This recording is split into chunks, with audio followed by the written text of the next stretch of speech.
So we'll discuss with home assignment number 22 first. First you have answers. आप एक बार quickly answers check कर लो. Sir उसके बाद आपने सीधे क्वेश्चन नंबर 9 पूछा है मुझसे.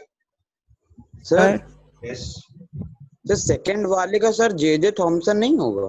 सर कंफर्म तो उन्होंने ही किया था ना. हाँ यस सर. पूछा था presence of charged particle in the atom was first confirmed by. तो charged particle तो confirm फैराडे ने कर दिया था. बट चार्ज पार्टिकल इलेक्ट्रॉन होता है और उसका ई बाई एम रेशियो कितना होता है ये थॉमसन ने कंफर्म किया था. और चार्ज की एग्जैक्ट वैल्यू आरए मिलिगन के ऑयल ड्रॉप एक्सपेरिमेंट से पता चली थी. तीन डिफरेंट बातें हैं. जो 96500 कूलम लिखा था सबसे पहले मैंने, अगर आपको डेटा याद हो तो मैंने बोला था charge of one mole of electron is 96500 coulomb. ये चीज फैराडे नहीं बताती थी. तो एग्जैक्टली इलेक्ट्रॉन होता है ये नहीं पता. एक्सपेरिमेंट पढ़ा दिया है. हाँ बेटा, सर ऑयल ड्रॉप एक्सपेरिमेंट आपने अभी नहीं कराया ना? ऑयल ड्रॉप एक्सपेरिमेंट का बस कॉन्सेप्ट बताया था. ऑयल ड्रॉप एक्सपेरिमेंट का हम लोग को थ्योरी थोड़ी पढ़नी है उसकी. ऑयल ड्रॉप एक्सपेरिमेंट में बताया था कि ऑयल ड्रॉप एक्सपेरिमेंट परफॉर्म करा के वैल्यू निकाल दी उन्होंने charge of electron which is 1.6 into 10 power 19 coulomb. Yes sir उसमें बस मिलिगन का नाम याद करना है ना, और कुछ बस बस बस बस बस that is more than enough. उससे ज्यादा नहीं. एक्सपेरिमेंटल देखो जितना भी एक्सपेरिमेंट है ना वो सब बड़े बड़े अपरेटस और बड़ी बड़ी टेक्नोलॉजी के साथ होता है. तो वो अभी आप नहीं समझ पाओगे क्योंकि अभी आपको उतनी ना तो फिजिक्स पता है ना होते हैं इंस्ट्रूमेंट्स आप पहचानते हो. तो आपके लिए वो पार्ट अभी है ही नहीं. आपके सिर्फ ये समझना है कि जो एक्सपेरिमेंट कंडक्ट किया उसका आउटकम क्या है. Because experiment is conducted by the scientific community. वो आपसे बहुत ऊपर लेवल की बात है. वहां तक पहुंचते पहुंचते आपको बहुत टाइम लगेगा. And then you will understand how they have planned the experiment, how they have done the experiment. जो सिंपल एक्सपेरिमेंट्स है वो आपको समझा दूंगा, उसमें कोई दिक्कत नहीं. तो आरए मिलिगन का एक्सपेरिमेंट से सिर्फ आपको ये समझना है उन्होंने एक ऑयल ड्रॉप एक्सपेरिमेंट परफॉर्म किया जिससे उन्होंने एग्जैक्टली एक इलेक्ट्रॉन का चार्ज फाइंड आउट कर लिया. फैराडे ने एक मोल इलेक्ट्रॉन का चार्ज पहले ही बता दिया. तो एक मोल इलेक्ट्रॉन के चार्ज से हमने एक इलेक्ट्रॉन का चार्ज निकाल लिया. तो एक इलेक्ट्रॉन का चार्ज पता था, एक मोल इलेक्ट्रॉन का चार्ज पता था, तो उससे हमने अवोगाद्रोस नंबर वेरीफाई करा. और थॉमसन ने ई बाई एम रेशियो निकाल के इलेक्ट्रॉन कंफर्म कर दिया. तो उससे इलेक्ट्रॉन का मास निकल आया. Sir discharge tube experiment sir पढ़ा है मतलब अभी हम लोगों ने? डिस्चार्ज ट्यूब एक्सपेरिमेंट वही होता है जो कैथोड रे एक्सपेरिमेंट बताया ना मैंने. कैथोड रे को ही डिस्चार्ज ट्यूब बोलते हैं. क्योंकि उससे कैथोड रे डिस्कवर हो गई तो उसको हम लोग कैथोड रे बोलने लगे. पहले उसी को डिस्चार्ज ट्यूब बोला जाता है. सर एनोड में भी तो वही सो होम असाइनमेंट नंबर 22 में सबसे पहले आपने मुझसे क्वेश्चन नंबर 5 पूछा है. वहीं से हम लोग स्टार्ट कर रहे हैं. क्वेश्चन नंबर 5 में लिखा है the number of electron and neutron in an element are 18 and 20 respectively. The mass number is. तो देखो आपके पास नंबर ऑफ इलेक्ट्रॉन दिए हुए हैं 18, नंबर ऑफ न्यूट्रॉन दिए हुए हैं 20. ठीक है. अब चूंकि उसने एलिमेंट लिखा हुआ है इसका मतलब न्यूट्रल सिस्टम है. न्यूट्रल सिस्टम है तो number of electron will be equal to number of proton. So for neutral atom number of electron will be equal to number of proton. तो 18 हो जाएगा. उसका अगर मास नंबर लिखेंगे तो प्रोटॉन प्लस न्यूट्रॉन, तो this comes out to be 38. ठीक है. Is that okay? Now question number 6 में लिखा है the hydride ion is isoelectronic with. तो hydride ion होता है H minus. H minus को बोलते हैं हम लोग hydride ion. अभी ऑक्सीडेशन नंबर के टाइम पे सीखा था ऑक्सीजन स्टेट अगर हाइड्रोजन का -1 होगा तो उसको hydride ion बोलेंगे. तो hydride ion में नंबर ऑफ इलेक्ट्रॉन कितने हुए? 2. हाइड्रोजन के पास एक इलेक्ट्रॉन होता है और एक माइनस चार्ज की वजह से एक और इलेक्ट्रॉन आ गया. तो अब आप बताओ इसमें 2 इलेक्ट्रॉन वाला सिस्टम कौन सा है? H प्लस के पास 0 इलेक्ट्रॉन, He प्लस के पास 1 इलेक्ट्रॉन, He के पास 2 इलेक्ट्रॉन, बेरिलियम के पास 4 इलेक्ट्रॉन. तो उसका आंसर हो जाएगा हीलियम. हीलियम के पास नंबर ऑफ इलेक्ट्रॉन कितने आएंगे? 2. ठीक है. चलो उसके बाद next after question number 6 you ask question number 9. Question number 9 में लिखा हुआ है the species 19 potassium 39 and 9 fluorine 19 are called. तो देखो आइसोस्टेरर तो बोल नहीं सकते क्योंकि नंबर ऑफ इलेक्ट्रॉन तो सेम है नहीं. आइसो बार भी नहीं बोल सकते क्योंकि मास नंबर नहीं सेम है. आइसोटोन के लिए नंबर ऑफ न्यूट्रॉन चेक करना है. तो पहले वाले में न्यूट्रॉन आएगा 39 माइनस 19. तो पहले सबसे पहले नंबर ऑफ न्यूट्रॉन चेक करो. तो 19 पोटेशियम 39 में निकालेंगे तो आएगा 39 माइनस 19 मतलब 20. और 9 फ्लोरीन 19 चेक करेंगे तो इसमें आएगा 19 माइनस 9 इज 10. मतलब ये भी नहीं हो रहा है. अब बस एक रास्ता बचा आइसोडाइफर. आइसोडाइफर में क्या चीज चेक करते हैं? A minus 2Z. सबसे पहले पोटेशियम 39 के लिए A-2Z चेक करो। पोटेशियम 39 के लिए A-2Z कैलकुलेट करो। तो A-2Z की वैल्यू इसके लिए आएगी 39 माइनस 38 इस बार। और अगर हम इसका अगला नंबर चेक करें विच इज 9F19, इसके लिए अगर A-2Z कैलकुलेट करेंगे तो 19 minus 9 into 2, this is also 1। ये वैल्यू सेम आ गई, तो इसका मतलब आइसोडायफर्सिल।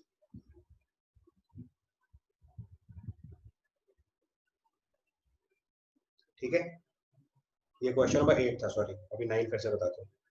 This is question number 8। इसके बाद क्वेश्चन नंबर 9 में लिखा है the ratio specific charges of alpha particle and neutron. तो स्पेसिफिक चार्ज का मतलब क्या होता है? E/m ratio. स्पेसिफिक चार्ज का मतलब charge per unit mass. Specific charge का मतलब होता है charge per unit mass, which you may simply write E/m। अब आपसे उसने पूछा एक तो अल्फा पार्टिकल जानते हो क्या होता है? बताया हुआ मैंने, हीलियम न्यूक्लियस। तो हीलियम न्यूक्लियस मतलब 2 प्रोटॉन 2 न्यूट्रॉन सिस्टम। और दूसरा दे रखा है न्यूट्रॉन। न्यूट्रॉन क्या होता है? ड्यूटेरियम होता है 1H2 उसका न्यूक्लियस। ड्यूटेरियम में जानते हो protium is 1H1, deuterium is 1H2।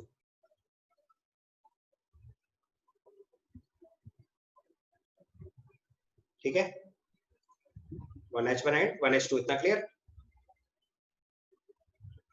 बस इसके बाद सिंपली क्या करना है, इसमें से अगर लिखेंगे तो इसमें आ जाएगा एक प्रोटॉन और एक न्यूट्रॉन। ठीक, तो 2 प्रोटॉन 2 न्यूट्रॉन है, एक प्रोटॉन एक न्यूट्रॉन है। तो अगर हम सबसे पहले अल्फा पार्टिकल के E/m लिखेंगे, तो अल्फा पार्टिकल के पास 2 प्रोटॉन का चार्ज है तो 2e का चार्ज हो गया। और मास लिखेंगे तो 2 प्रोटॉन का मास है और 2 न्यूट्रॉन का मास है। जबकि अगर हम ड्यूटेरियम के लिए ये चीज चेक करेंगे तो E/m लिखेंगे तो इसमें मास तो एक प्रोटॉन का आएगा, मास तो एक प्रोटॉन का आएगा।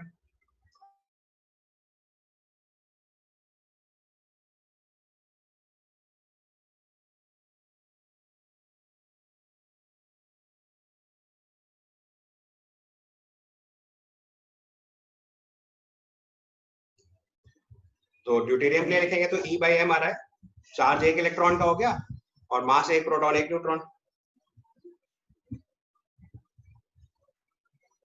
अब मैंने आपको बताया था कि मास ऑफ प्रोटॉन और न्यूट्रॉन लगभग बराबर होता है। तो ऊपर वाली वैल्यू लिखेंगे तो ये 2/4 के आसपास आ जाएगी। उसका नीचे वाली वैल्यू निकाल के जरा कंपेयर करो। निकाला? तो इस वैल्यू को हम लोग लिख सकते हैं अप्रोक्सीमेटली 2/4 टाइम्स E/m अप्रोक्सीमेटली। और इस वाली वैल्यू को लिख सकते हैं हम लोग 1/2 into E/m approximately. Mass of proton और न्यूट्रॉन लगभग बराबर मान लो और उसको m रिप्लेस कर दो। ऊपर वाली वैल्यू होगी 2/4 इंटू E/m और नीचे वाली वैल्यू होगी 1/2 इंटू E/m, मतलब दोनों लगभग बराबर आ जाएंगे। तो जो रेशियो आएगा दैट विल बी 1:1। ठीक है, क्वेश्चन नंबर 10 में देखो, it's given E/m ratio of a particle of charge 2 unit and mass 4 AMU is. तो E/m रेशियो लिखना है आपको सीधे सीधे, तो चार्ज टू मास रेशियो निकालना है। तो अगर 2 यूनिट चार्ज है तो 2 इंटू 1.6 इंटू 10⁻⁻19 कूलम चार्ज हो गया। और अगर 4 AMU मास है तो AMU को ग्राम से कैसे कन्वर्ट करते हैं? 1 AMU is equal to 1/Na grams, तो 4/Na ग्राम्स हो गया इंटू 10⁻³ कर दो, कितने कूलम पर केजी आपका आंसर हो जाएगा। इसको सॉल्व करके देख लीजिए।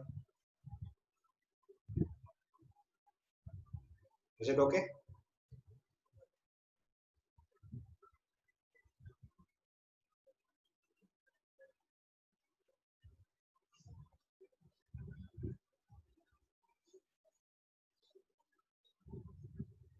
Okay, so now question number 11. Question number 11 में लिखा है from the discharge tube experiment it can be concluded. तो डिस्चार्ज ट्यूब एक्सपेरिमेंट जो था वो किससे था? एनोड रे एक्सपेरिमेंट था। तो एनोड क्या सॉरी कैथोड रे एक्सपेरिमेंट था। तो कैथोड रे एक्सपेरिमेंट से हमें क्या पता चलता है? Electron. So matter contains electron, ये कंफर्म हो। तो electron was found out from discharge tube या कैथोड रे ट्यूब। इसमें लिखा है mass of proton is fractional, इसका कोई रिलेशन नहीं था। मैटर कंटेन्स न्यूक्लियस, ये रदरफोर्ड एक्सपेरिमेंट से पता चला था। Positive rays are behaviour than proton, तो वो भी चीज हमें प्रोटॉन का बिहेवियर भी कब पता चला था? जब हम पॉजिटिवली चार्ज न्यूक्लियस तक पहुंचे थे। तो जो एक्चुअल आउटकम पता चला था वो ये था कि मैटर में इलेक्ट्रॉन होता है। ये चीज आपको डिस्चार्ज ट्यूब के एक्सपेरिमेंट से पता चल गई थी। ठीक है, उसके बाद क्वेश्चन नंबर 13 सर 12th वाला सर। 12th में लिखा है cathode ray experiment demonstrated that alpha particles are the nucleus of helium atom, ये correct है। The E/M ratio of particle of cathode ray varies with the gas to gas, ये भी गलत हो गया। Cathode rays are the stream of negatively charged particles, ये ठीक है। The mass of an atom is essentially all contained in a very small nucleus, ये Rutherford experiment से था। तो कैथोड रे एक्सपेरिमेंट से सिर्फ ये पता चला था कि जो कैथोड रे वो बीम ऑफ इलेक्ट्रॉन है। ठीक है, सब थ्योरी बेस्ड क्वेश्चन है। क्वेश्चन नंबर 12 में इसलिए सारे कॉन्सेप्ट क्लियर है, इसीलिए मैंने सब थ्योरी में आपको सारे लैंग्वेज लिख के दे दिए। इसी तरीके से क्वेश्चन आते हैं एग्जाम में। तो कैथोड रे जो है वो stream of negatively charge particle था। E/M रेशियो कैथोड रे का इंडिपेंडेंट ऑफ गैस होता है। E/M ratio is independent for the cathode ray. E/M ratio is independent of gas off cathode ray. ठीक है, then question number 13 पूछा E/M ratio is maximum for. E/M ratio में आपको charge और मास का ratio लिखना है सबके लिए। In all the cases you have to count charge to mass ratio.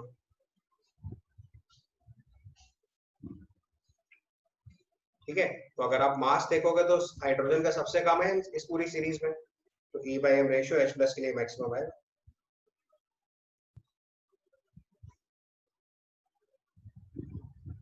क्योंकि हाइड्रोजन का मास इस सब पूरी सीरीज में सबसे कम है, तो इसका मास सबसे कम होगा, उसी के लिए सबसे ज्यादा वैल्यू है। ठीक है, बाकी अगर एक्चुअल वैल्यू निकालनी है तो आप एक्चुअल भी निकाल के देख सकते हो। उसके बाद क्वेश्चन नंबर 18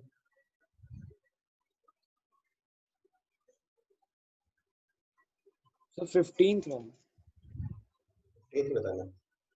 15 लिखा है which of the following is incorrect statement? Cathode ray are emitted from the surface of the cathode.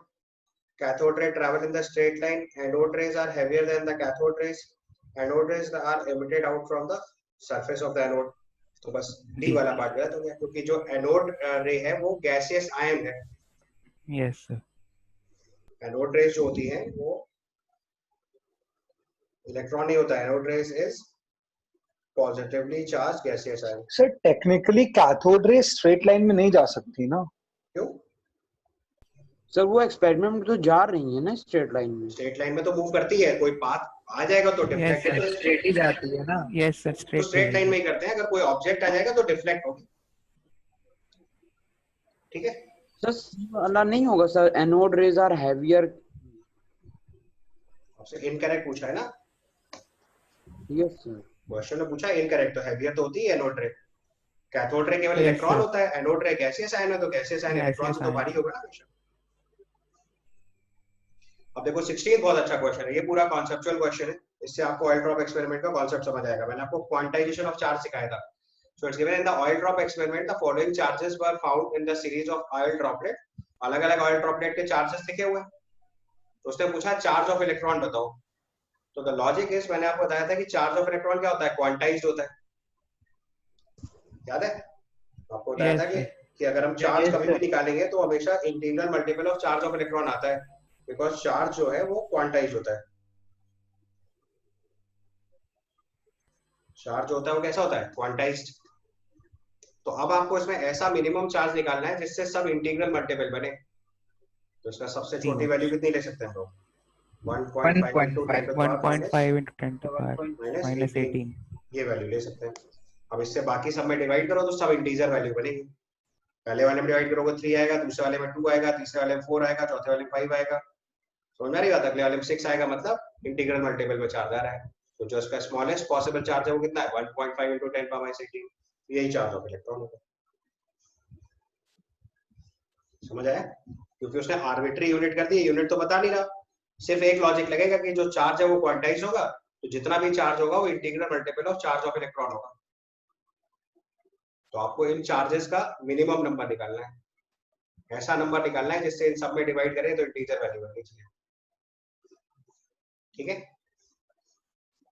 Common divisible निकालना। क्लियर? इसके बाद क्वेश्चन नंबर 17 लिखा है, when lithium vapors were filled in a discharge tube for anode ray experiment, the anode ray was found to contain only Li+ ion. Each particle of anode ray is therefore containing, तो Li+ के अंदर आपको electron proton neutron लिखना है। तो अगर हम Li+ लिखेंगे तो ये 3 और 7 है, तो उसके अंदर अगर नंबर ऑफ प्रोटॉन लिखेंगे तो वो तो आएगा 3, नंबर ऑफ न्यूट्रॉन लिखेंगे 7 - 3 = 4, और नंबर ऑफ इलेक्ट्रॉन लिखेंगे अगर हम लोग तो 3 इलेक्ट्रॉन होने थे और एक निकल गया इसमें से, तो 2। तो 3 प्रोटॉन 4 न्यूट्रॉन 2 इलेक्ट्रॉन। मैंने आपको बताया था इलेक्ट्रॉन का नंबर कैटायन के केस में कम करते हैं, आयन के केस में बढ़ाते हैं। तो उसके पास 3 प्रोटॉन थे, 3 इलेक्ट्रॉन थे और एक प्लस चार्ज आया, तो एक इलेक्ट्रॉन लॉस हो गया, तो अल्टीमेटली इलेक्ट्रॉन कितना हो गया? 2। ठीक है, इसके बाद क्वेश्चन नंबर 18 क्वेश्चन पूछा है, which of the following is an arrangement of increasing oddly of E/m। तो आपको E/m मतलब फिर से चार्ज टू मास रेशियो लिखना है। अब ध्यान से लिख लो, हमारे पास न्यूट्रॉन है, प्रोटॉन है, अल्फा है और इलेक्ट्रॉन है। पहले सबके चार्ज लिख लो, तो इस पे 0 होता है, इस पे इलेक्ट्रॉन के बराबर का ही चार्ज होता है। मैं सब इलेक्ट्रॉन के रिस्पेक्ट पे लिखे दे रहा हूँ, ठीक है। अल्फा पार्टिकल पे जो इलेक्ट्रॉन चार्ज होता है वो 2 इलेक्ट्रॉन के बराबर होता है, और इलेक्ट्रॉन पे चार्ज b के बराबर ही होता है। अब मास लिख लो, तो अगर हम यहाँ पे मास ऑफ प्रोटॉन जो है उसको m मान लें, तो ये लगभग m ही हो जाएगा, ये भी m हो जाएगा, ये 4m हो जाएगा, और इलेक्ट्रॉन का मास बहुत कम होता है प्रोटॉन से। याद है, मैं बताया था इलेक्ट्रॉन और प्रोटॉन के मास में प्रोटॉन का मास 1837 times of charge of mass of electron होता है। अगर सिंपल टर्म में लिखना है तो 1/1837 ऐसे लिख सकते हैं लगभग। ठीक है, अब अगर हम यहाँ से E/m कैलकुलेट करें तो हमने यहाँ पे चार्ज ऑफ इलेक्ट्रॉन को तो E लिखा है, सर इलेक्ट्रॉन का मास एक बार बता दीजिए जो प्रोटॉन को m लिखा हुआ है।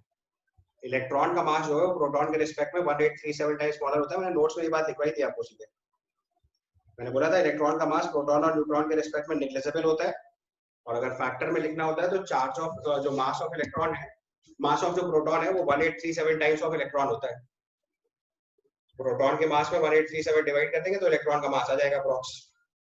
अब यहाँ से आप E/m लिख लो, ये तो 0 आ जाएगा, इसके केस में E/m ही आ जाएगा, इसके केस में E/2m आ जाएगा, इस वाले केस में कितना आएगा 1837 टाइम्स E/m।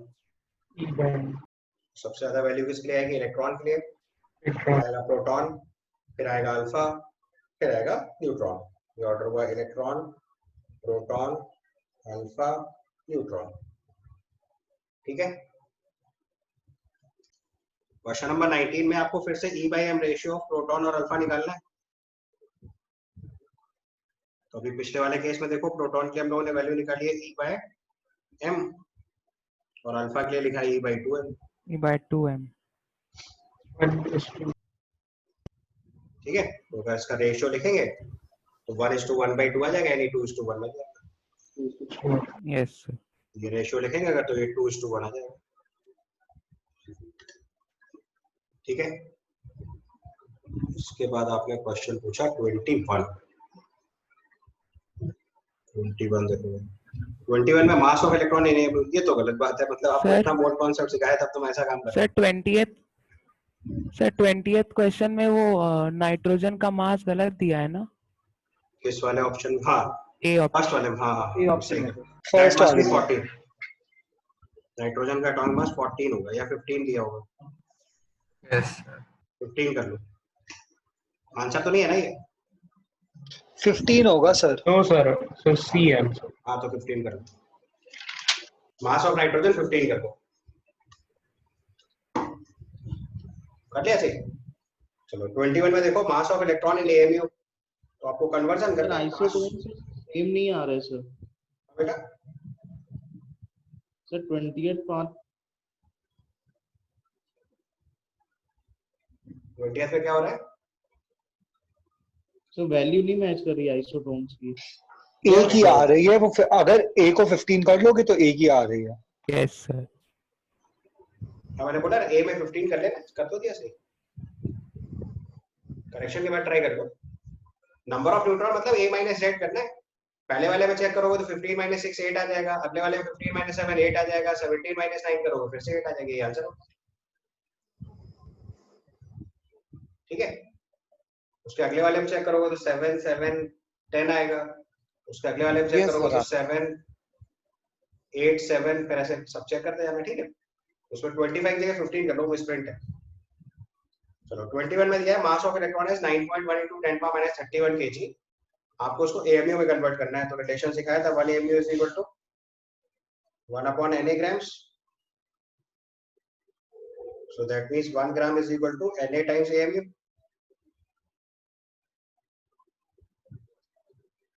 ठीक है। और हमें क्या केजी में कन्वर्ट करना है, सो 1 केजी मतलब 10 to the power minus 3 और मल्टीप्लाई कर देंगे। 1 ग्राम को अगर हम लिखेंगे तो ये 10 to the power minus 3 kg हो गया, तो ये 10 to the power minus 3 AMU हो जाएगा। This is Na AMU। तो 1 kg की वैल्यू और डिवाइड कर दो यहाँ से, तो 1 kg की वैल्यू आ जाएगी Na upon 10 to the power minus 3 AMU। इसको रिप्लेस कर दो यहाँ से, तो मास ऑफ इलेक्ट्रॉन आ जाएगा 9.1 into 10 to the power minus 31 divided by 10 to the power minus 3 into 6.02 into 10.23। इसको सॉल्व करके निकालो।